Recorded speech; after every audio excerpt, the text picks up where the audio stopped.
On this podcast, we talk to leaders, teachers, artists, and scientists from around the globe to explore how to bring more justice and mercy in our world. Today, I am so very fortunate to have the opportunity to talk with Richard Blanco. Richard is an amazing poet. And we have a special relationship here with Richard because Richard has worked some time with our MFA program. And actually, I'm so thrilled that tomorrow Richard will serve as our keynote for our commencement. So he's really going to become a part of our family tomorrow because he's going to get an honorary doctorate from Carlo. So welcome to Carlo, Richard. Great to be here, Kathy. It'll be official, more than official tomorrow. It'll be on paper. That's right. You know, today we're going to talk about our theme, creating a more just and merciful world. And you do a lot of that. Your work really asks people to reflect on this notion of justice and difference and how difference is a part of our world. And so one of the things we talk about here is devoted to the future of expression. And that's really what you do. Yeah. Talk to us today a little bit about how did you start down this road? Why did this become important to you? And how are you using the call that's on your life to enhance expression and at the same time bring a lens into justice? Well, I started writing actually late in life. What seemed late in life back then, 27 years old. Mm-hmm. And it was really my first career as a civil engineer. And when I got to my civil engineering office, realized that over half my job was writing, and it's so important to the job, especially writing proposals and things like that. And at the time, I just started really thinking, it made me think about language, and also being a child of immigrants and bilingual language somehow has always fascinated me. Mm-hmm. And I always knew I wanted to do something creative in addition to my engineering. And then when this happened, I just started writing really terrible poems. but I would say to the idea of self-expression and how that writing sort of unfolded in my life. I was 27, but I was also, thinking about my cultural identity, thinking about my sexuality at that time as well. And writing was a way to figure that out. Right? I always like to say that writing makes you think and thinking makes you write. Mm-hmm. And so that journey of starting to write was also a journey into not only expression on the page, but also understanding myself and gaining empathy for myself too, and trying to understand how the world, who I was in the world. So all that, it's partly why I'm still addicted to poetry, is because I always learn something different about myself, about the world, about people in my life, about current events. There's always something that the word makes you investigate. Mm-hmm. So Richard, you were the first Hispanic poet laureate for the Obama administration. And tell us, how did that happen? And then how did you use that moment to cause the world to reflect Right. on an incredible time in our history? Yeah, that was obviously a game changer that really shifted a lot of the direction of my work. But how did it happen? So I don't know for sure yet. I've had opportunities to ask the president, but I kind of want to stay in my little romantic notion of him like absorbed in my poems in the Oval Office and canceling his meetings with Putin, which I'm sure he would have loved to do. It's like, get Blanco in here, or him and Michelle sort of in twin beds, because I can't imagine them together, sort of reading my poems like Lucy Enrique and saying, "Honey, we should get Richard in here." So, but I've had conversations with him about if I thought I had sort of issues about identity and thinking about what's the American narrative and do I belong to it. Our president's, his biography is even more complex, right? It also brings into mind race and whatnot. So I think that was the common ground. I think probably, they might have given him a handful of poets, and he picked me. I know he picked me personally, and he picked the poem that they wanted me to read because they asked me to write 3 poems. So I know that much. But at the inauguration, I was 44 at the time, and part of me still felt like, am I an American, right? Or, part of me felt, do I have to be some kid on the Brady Bunch, one of the Brady Bunch kids, to be American? Because you always grow up with this idea that was to be a real American, right? And so I still went into writing the poem with that question as well. I think the hardest part about writing the poem was asking those questions, which is like, do I love this country? But more importantly, does this country love me back, right? So the poem I wrote is an answer to those questions in the affirmative, saying, no, my narrative is part of this country. My mother's narrative, who grew up in a dirt floor home in Cuba, that's part of the American narrative. Part of out of the many one. All our stories matter. All our stories are part of that narrative. Of course, we're still working on it, right? Right. But and I've sort of also learned or felt after that, the real sense of democracy is a work in progress, or the idea that democracy is not a noun, it's a verb. It's something you just keep on working at. And so before then, I had written more autobiographically centered poems, which doesn't mean that those poems aren't also poems that can create empathy and understanding and whatnot. But after the inauguration, sort of feeling that moment and understanding that question of home in a different way, of identity that so many of us were struggling with. I mean, as the first gay, so many emails and things just from immigrants, from gay people that felt like they finally belonged to this country because of what I represented at that moment. So that ended up writing a book, a collection called How to Love a Country, which is both a statement, a self-help book, and and it's also a question mark, right? What is a country? How do we love it? What does that mean? How do we deal with our past? And so I dared to sort of sort of go outside my autobiographical comfort zone, and realize that we all have this. That my question is, many of us have that same question of who are we? How do we belong to this nation? What does that mean? So yeah, it really shifted what I thought a poem could do in the world, and thinking about the poet as a more socially conscious poet, or civic-minded poet, or whatnot. Just really what a poem can do in the world that I hadn't thought about before. Yeah, pretty powerful, right? I remember after you spoke, the president of the university that I worked with at the time gave us all a copy. So this is years before I connected with you or knew really of you. It was just a name on a poem, right at that point, right?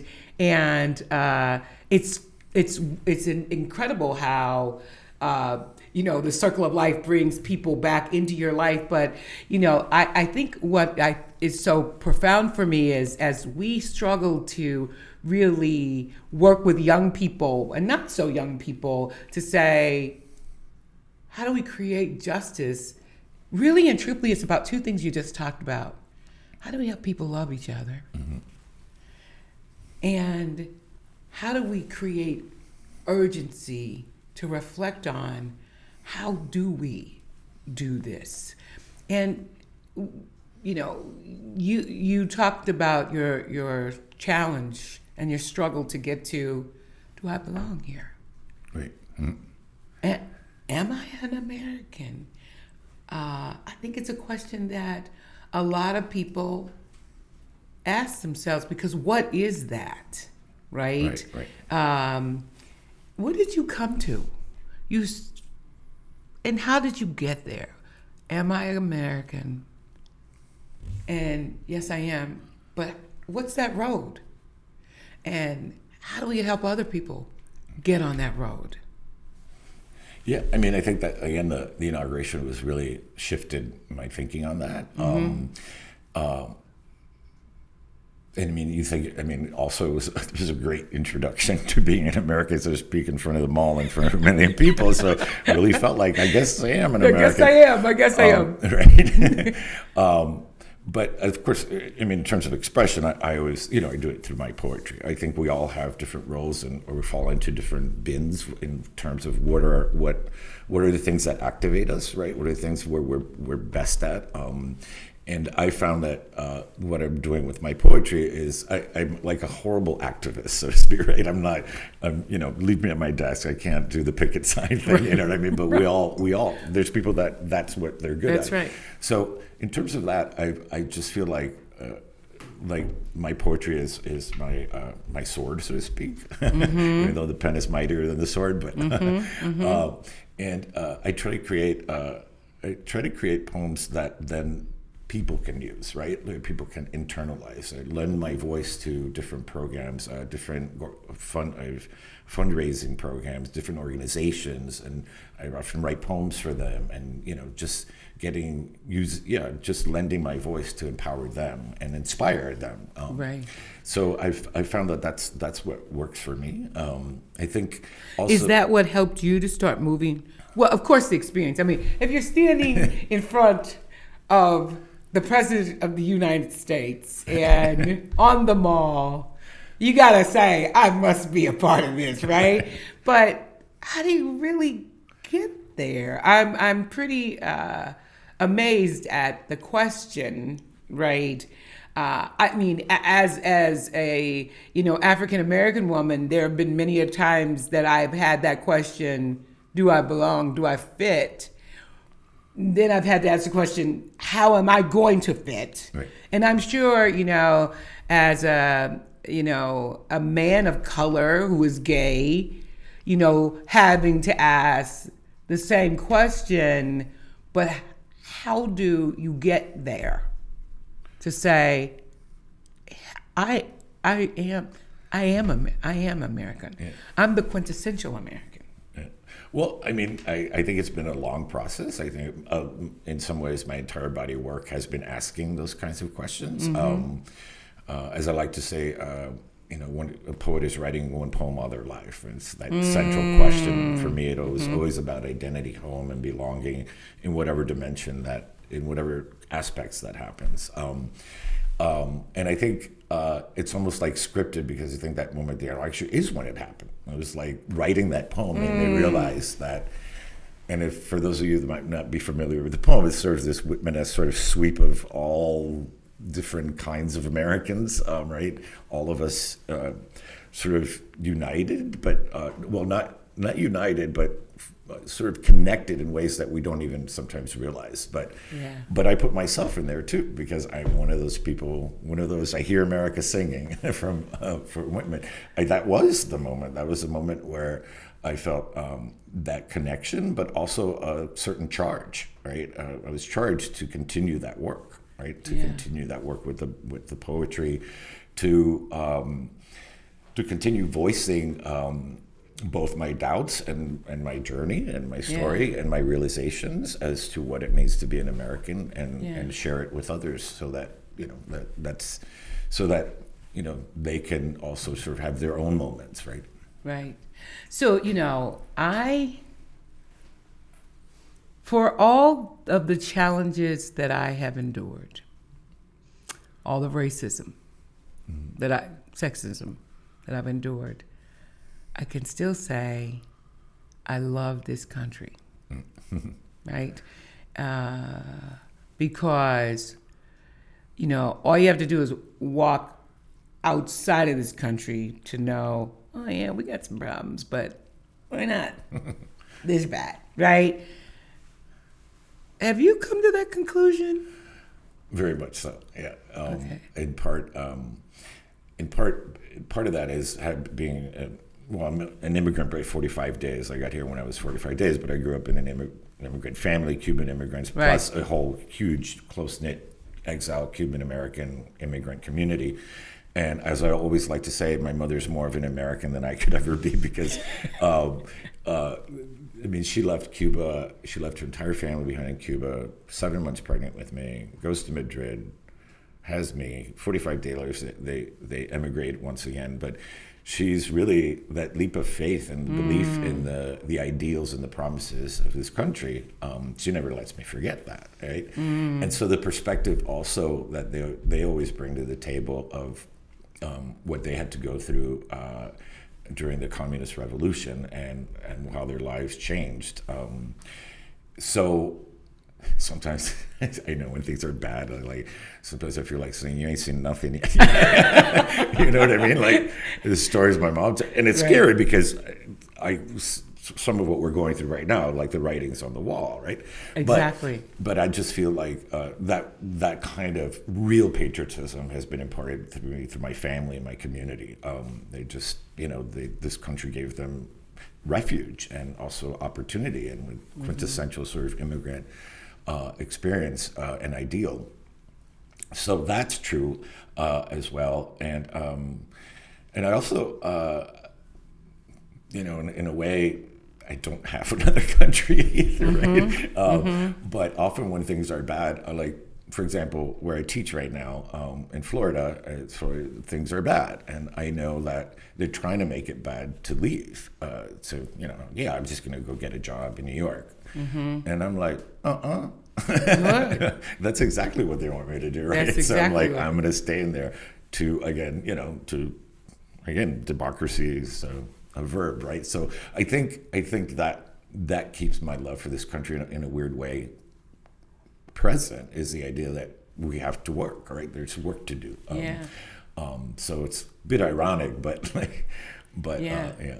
So we're being attacked on every side with this issue of diversity, equity, and inclusion. And when people even hear me saying, I'm fortunate, I work at a university where our goal is to create a more just and merciful world. That phrase is almost taboo in some places right now. And but you're in Florida, right? And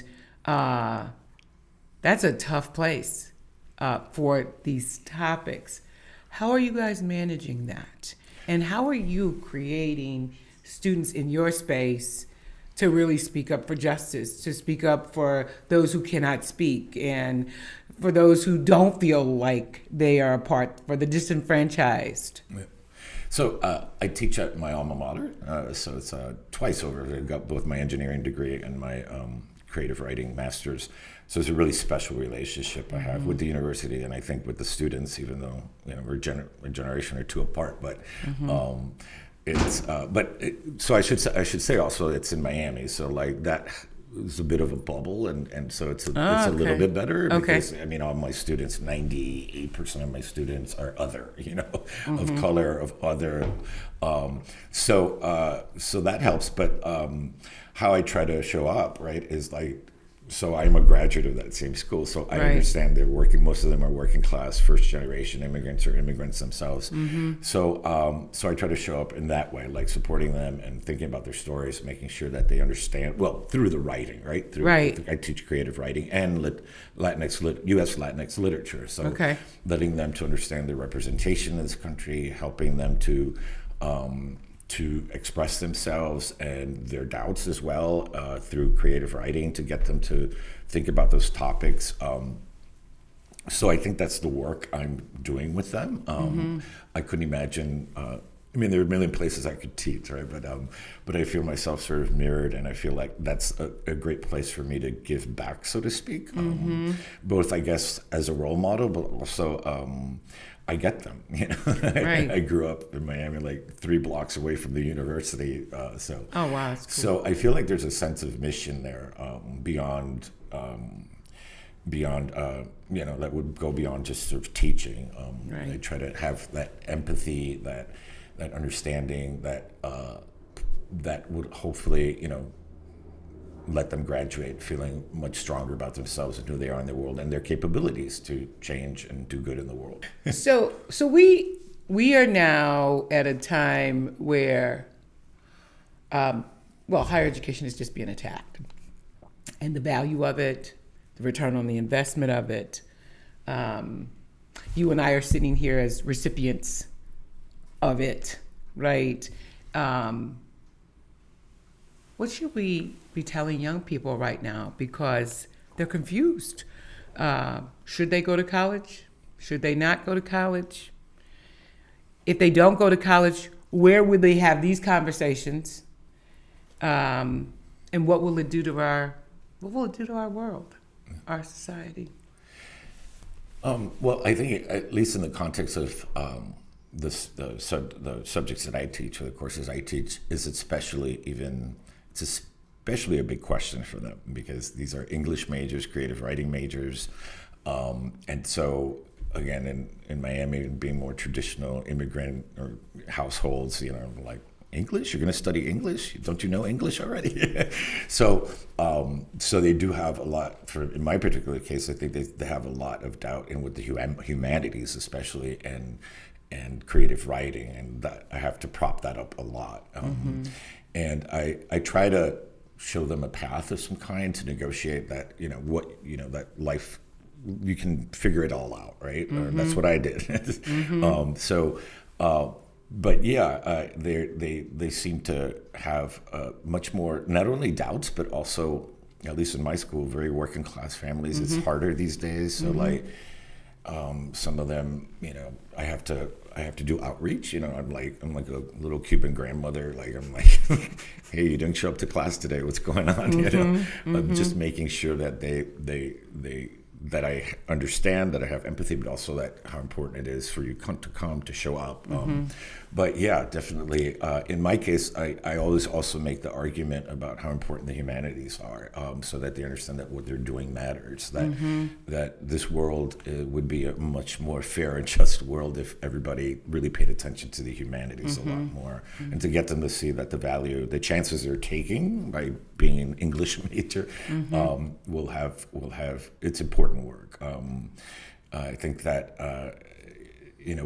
without the humanities, we just become robots, and I think, like I always like to say, humanities make us more self-aware, also aware of the world, and any person like that is going to be a better doctor, lawyer, engineer, teacher, sibling, mother, whatever, you name it, right? So that's especially under the gun in college-wise, right? Like, people are just disregarding the importance of the humanities. And I would say, that's always like, you study engineering and your beginning salary is so-and-so, and like all this quantitative data about, and I think so, I think the humanities are especially need some assistance, so to speak. Right. So I couldn't agree more, because what the humanities do is cause us to think and reflect, and to be able to examine self. And there's a lot of mental illness now. And I sometimes often wonder, is that due to the lack of ability to really examine self? Yeah. What's your thoughts? Well, it's like I said, like earlier, like that was, writing makes you think, and thinking makes you write. Like for me, writing is a way of processing the self, a way of understanding myself. It's primarily why I do it, right? It's that discovery when you come into a poem and you're confused or angry or sad or whatnot, and you investigate yourself in the world.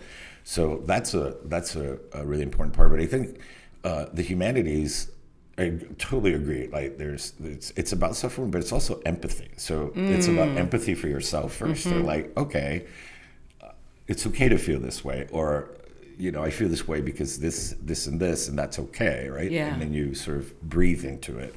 But also, the humanities teach us empathy for others in the sense that it allows us to put ourselves in somebody else's shoes. Right? I can imagine what it's like to be a woman in 1732 in a novel, right? It allows us to think about things outside of our own. So it's this weird irony that humanities are really about understanding stuff, but they're also about how they grow outwards. I'll give you a simple example, if I may, from my engineering days. So the young engineers would come into the office completely devoid of any kind of humanities, right? And I mean, they couldn't even make a phone call or have a conversation. Right? And at one time I was designing this huge park with a lake in the middle, and one of the young engineers. I said, look, place the street furniture, locate the street furniture and lighting around the lake. And he puts the benches facing the parking lot instead of facing the lake. And I made him stop for a moment. I said, okay, imagine you're on a date, your first date, and you take your date to this park. What are the chances of getting a kiss if you're facing the lake or facing the parking lot? So you're facing the lake. Okay, thank you. So it's really the idea that, you put yourself outside of yourself and imagine what it's like. And like that, we see that with technology too. It's just become like sort of this dehumanized idea that everything's created in a vacuum without any sense of really understanding your user, right? Who is your user? In my case, I have to be conscious of audience, right? I'm writing not just for myself, but I'm writing for something larger than myself. Right. Where would you be if you didn't get that college degree?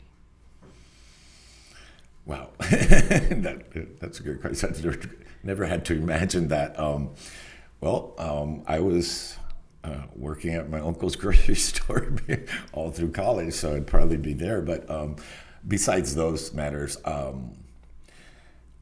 getting back to our conversation, I just can't imagine, besides the economic sense of like how less self-aware I would be. Maybe I wouldn't even come out. Right? Maybe I would have just, I don't know. That's what comes to mind is like how much less wise I would be for myself and less aware. I think education is not it's not just a practical value for get a paycheck, right? It's really a lot more than that.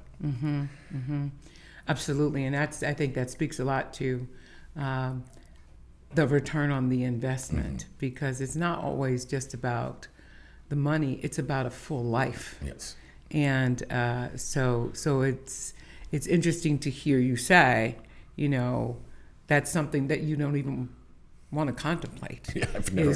What life I've never even imagined could have been like, if you didn't. So you have been a part of Carlo, I think, prior to my coming. Yes. Actually. Yeah. How did you find Carlo? Well, at the time, Jan Beatty had become the director of the creative writing department, and I wasn't at a university. I was just being a freelance poet, and Jan and I go back a long way, and she's always been such a wonderful soul, and she asked me to consider being part of the faculty at the Laureate residency program. And sort of gave me the rundown because I didn't even know what that looked like. So, right. And I came here and it felt immediately like family. There's such great care and first of all, there's such camaraderie among the faculty that they've become. I always say my Carlo familia. It's just this energizing place. And all the readings and sharing of work. And then the students. Well, there's also the Mad Women in the Attic, which is just an amazing, groundbreaking, program that, in a way, is part of the rural residency program. And the students also. I don't know how that happens exactly, but I guess like attracts like, right? Right. But the students also just have such incredible depth of feeling, empathy, but also really have that sort of investigative spirit of the world, like we were talking about, they want to learn about themselves and their place in this world, and that's fascinating to watch. As a professor, that's one of the, you live for that kind of student. So we just have it's just been wonderful, the bonding. It's more like a feeling than anything you put a finger on it, but it's a family. That's right. And the students, I had the opportunity to participate in the residency in Ireland. And I was struck by the fact that the students are not who you think they are. They're lawyers and doctors and teachers, and they come from all walks of life, right? Yeah. So what's that like to work? That's a very different population that you work with normally, right? Yeah. Yeah, usually, in a more formalized or rather an in-person program, or, Right. full-time program. You usually get younger students who come straight from undergraduate Right. programs. That's fascinating because as an engineer, I kind Right. of did the same thing. That's right. I like showed up to creative writing. I'm an engineer. I'm like, I don't know what I'm doing here, but Right. I just think it's, they have also incredible life experience and life stories that I think adds to a certain maturity for the program, because that helps. But also that's fascinating because I think it was Hemingway said something like this: you got to have something to write about. Right. That's Go on a right. safari and then write a book.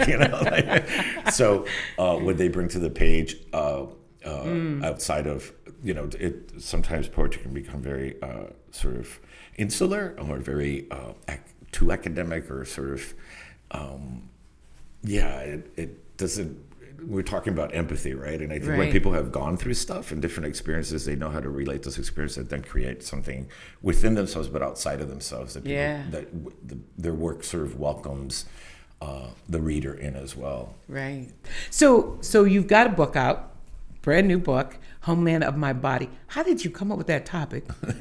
So it's really interesting. The question, again, at the center of all my work is home, belonging, identity, whatnot.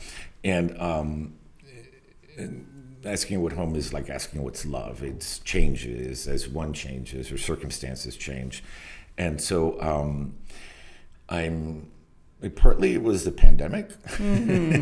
Partly it's turning middle age, but I'm starting the pandemic made us reevaluate a lot of things that we took for granted, including absolutely. what is home, right? Like, Yeah. So suddenly home, we realized that home was not just your home, but like community, because you couldn't be outside. You couldn't go to the grocery store. Right. So anyway, like that, so many things shifted in me. And I'm just realizing that why it's called Homeland of My Body, that I've never lost a home. That all my homes exist in the sum of my experiences, in my memories, in my body, right? Like figuratively in my body, and that I carry those with me everywhere. And so it's another evolution of what that means, what is home, what is belonging. It's also somewhat of letting go of that egoic question of home, which I think can be problematic, right? That sense of, I need to find the perfect life, the perfect home, and that's it, like I insist on I'm gonna move to so-and-so, and that's gonna be my perfect life, right? And I think, so it's also really thinking about that. And I think it relates to also sort of the socially conscious poems, in the sense that, yes, we don't have a perfect country, we don't have a perfect state, but there's work to do, like you said, to those that much is given, right? So it's letting go of thinking about, that idealistic sense of home, but really understand that home is something you carry in you, and home is something you also work at, keep on thinking about. Right? Yeah. Well, you're such a superstar here, right? I've run into a few of your mentees and folks who work with you. And when I've said that you were going to be the commencement speaker, they were like, oh my, I'm so excited. That was such a great choice. And I could not agree more. And, even though it's interesting you talk about that family feeling, because even though, you and I, this is the first time you and I have got to really sit down and, and really talk to each other. I feel very connected to you because of everything everybody's always telling me about you. So I am again so thrilled that you are here, that you are so committed to working with our students, and that you're committed to what we're trying to do here. Certainly. And that really is to make a difference in this world. And you're doing that through expression, and you're helping others to do that as well. I say all the time to our students, to whom much is given, much is required. Yeah. And I feel like you are meeting the requirements. That's great. That's great. Yeah. Thanks for being with us, Richard. Thank you, Kathy.